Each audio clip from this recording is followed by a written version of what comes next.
Like I said, networking especially for young professionals can sometimes be that pain point that we walk into a room and we don't know what to do. So thank you all so much for being here and for sharing your expertise with us.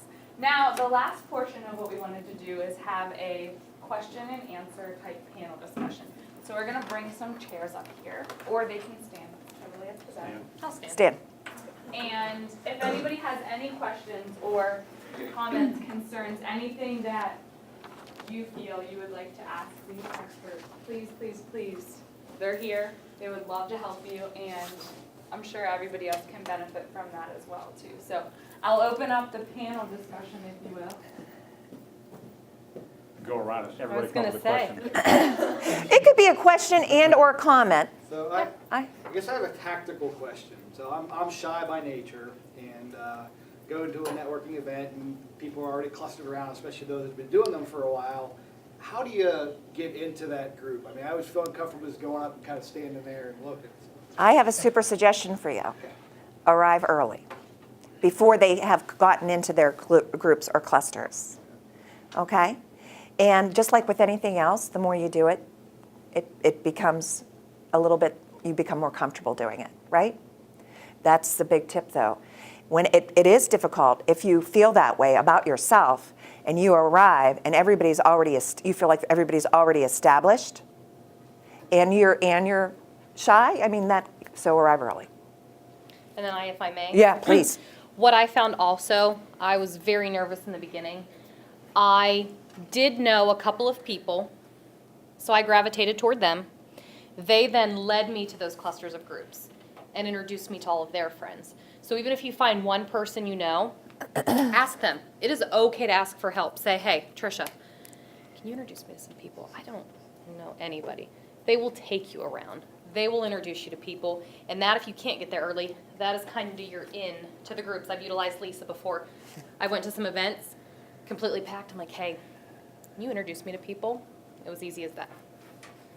Lisa will introduce you to people she does not know. That is the truth. But to build off his point, only because I've had to do this a second time, because I got in a group, I knew my people, I had my Rolodex. I was essentially the mayor of the area because I knew everyone. Coming up here, zilch. So you go in and it's like cheers. Everyone looks at you, but they all know one another.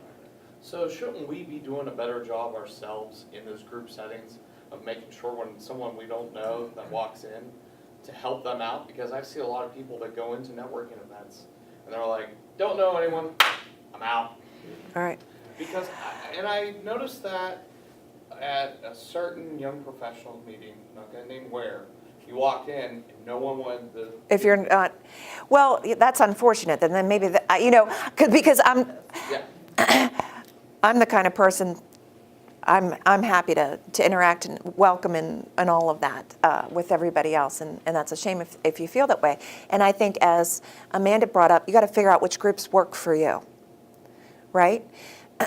And I know at the very beginning, when I was looking at even what Family Bullaway had in regards to memberships, they had all these memberships. Nobody ever attended or did anything with them. And I thought, well, here we are trying to figure out how to spend our marketing dollars. Let me figure out which ones are worth investing in. So I went and tried things out, and then I was also then invited and learned about other ones, and I weeded out which ones was going to be most fruitful of my time. I'll piggyback on that. Piece of advice I got for someone who just came to this area from California, been to the first networking meeting, actually was a bit of a fly on the wall and watched the room and watched the most popular person walk in the room when everybody said hi to this person. He took note of that. That person must know a lot of people, have some influence, and sit the first one-to-one up with that person. So that's an option. And if you see someone who's alone and by themselves, that's a good way to introduce yourself to someone who just walked in the room who's very shy. But I have a comment about shy. This is deep. This is pretty deep. Get a pen. This is how I look at shy. Shy is not a personality trait. It's a habit. So shy is really saying, please don't let you discover me. His advice. That's what shy really is. So it's a habit like any other that can break. You're not shy, but you have a habit of being shy. So to break that habit, it takes getting uncomfortable several times. It may take doing it over a period of 30 days, where you walk up to someone and shake your hand. Yesterday, I was at the Business Expo. Someone said that the owner of the business was down, he owns 30 franchises. Didn't know him, never met him. I walked up, I stood there while he was talking to somebody for 10 minutes, and when that person walked away, I just introduced myself and started talking, just had a conversation.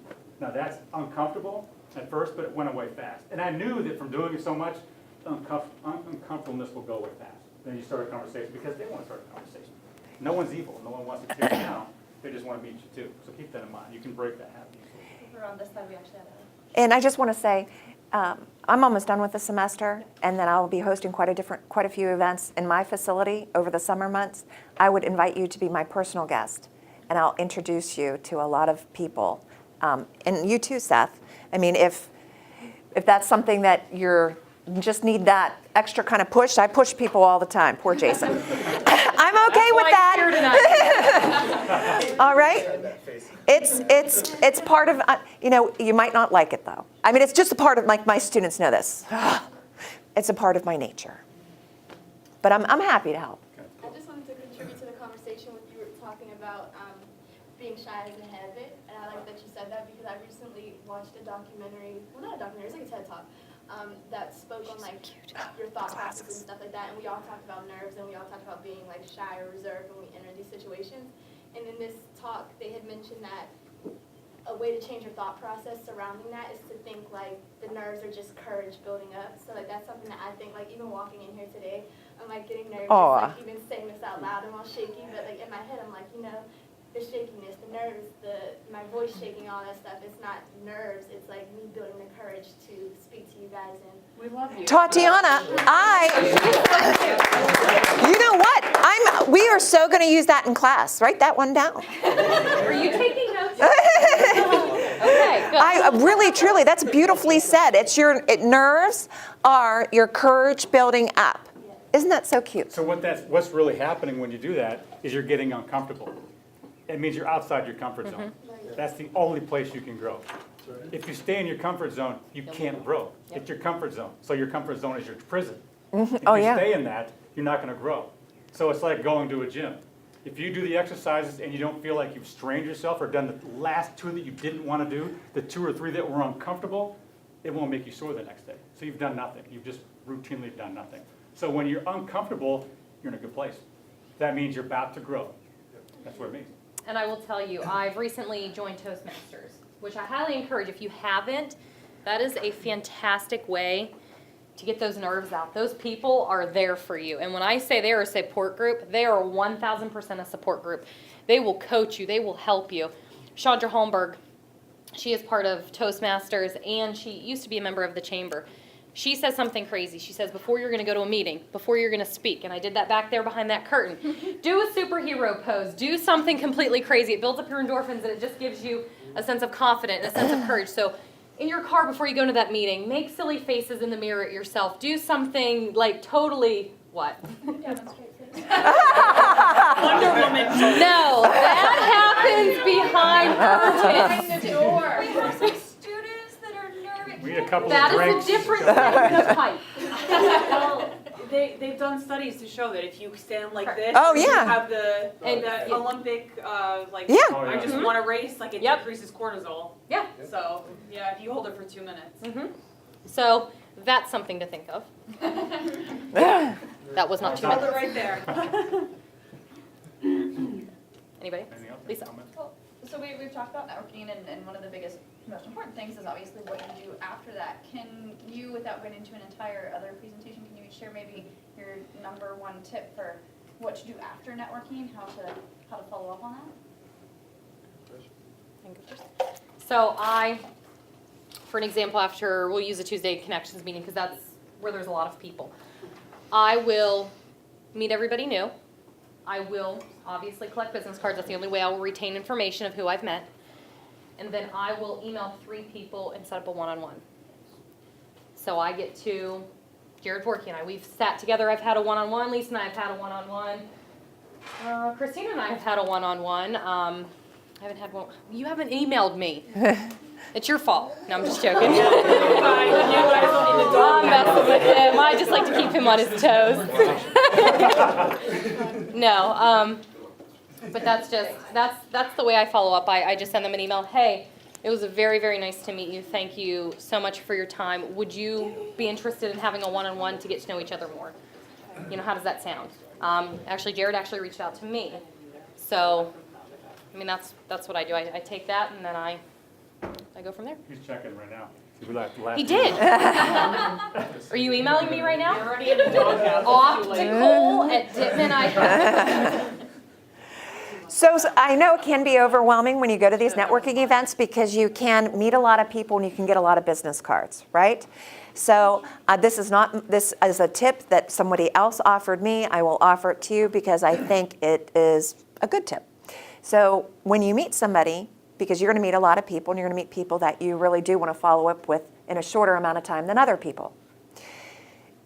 Bend or do something to the business card if you get too many, so that you know they kind of like go at the top of the stack.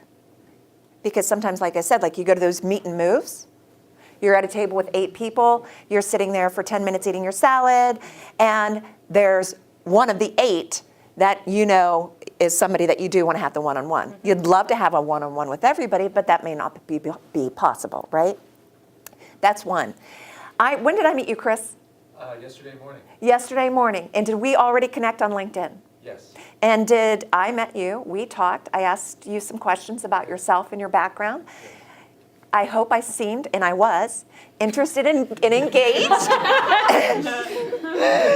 and so when I had to leave the breakfast, okay, so I left the breakfast, I'm in my car, now I'm driving to Grove City College.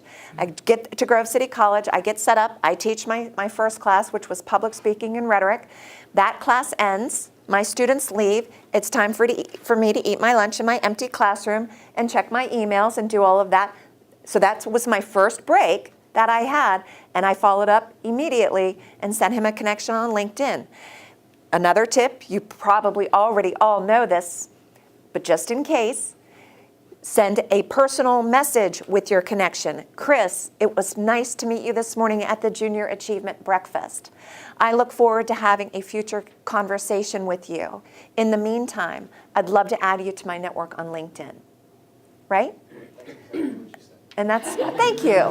It's a good memory. But anyways, that's another tip. Get lots of cards, figure out who you're going to follow up with, bend the card if you have to, when you can. And just like when you go on an interview, I tell my students this all the time. She's like, get out of the way. I felt that. When a student tells me, and I'll run into students after the semester is over, and they'll be all excited to see me, and they'll be all excited to tell me that they had a job interview, and I'll be like, congratulations, Al, that's great. I'm so excited that you had that interview for that internship. Did you follow up? And when they tell me that they haven't yet, my response is, it's too late. So it's the same thing when you meet someone. Please do it in as a short amount of time, like within 24 hours business-wise, to follow up with somebody, because you can get lost very easily. There's a lot of us out there. Well, I will tell you a short follow-up. I met with Christina, and literally 2 days later, I had a handwritten personal note from her thanking me for my time in meeting. So, And you met my dog. and I met her dog, Penny. So I really got to know her. Yeah. But no, that made a huge impact. That is something I just actually recently ordered cards from Jerry Watkins. He's a chamber member, because I loved that idea. That was so personal. She took the time to write it. It meant a lot. Are you going to do that for me? Yeah. Okay. All right.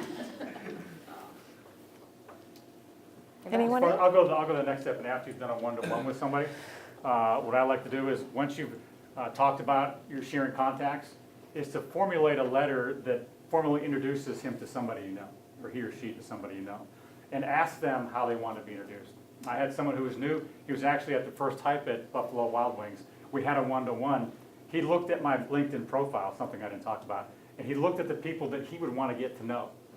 So he sent me a list of these people. Would you mind introducing me to these people? And there's a number of people on LinkedIn who just connect with me. I have no idea who they are. But these particular people, I did know them. I said, fine, send me what, I'll do that because I liked him, he's a good guy. So I asked him to send me how you want me to introduce you, because I don't know how to introduce you. He sent me a letter. I rephrased it a little bit because there was some, I can't give away, like, I know this guy forever.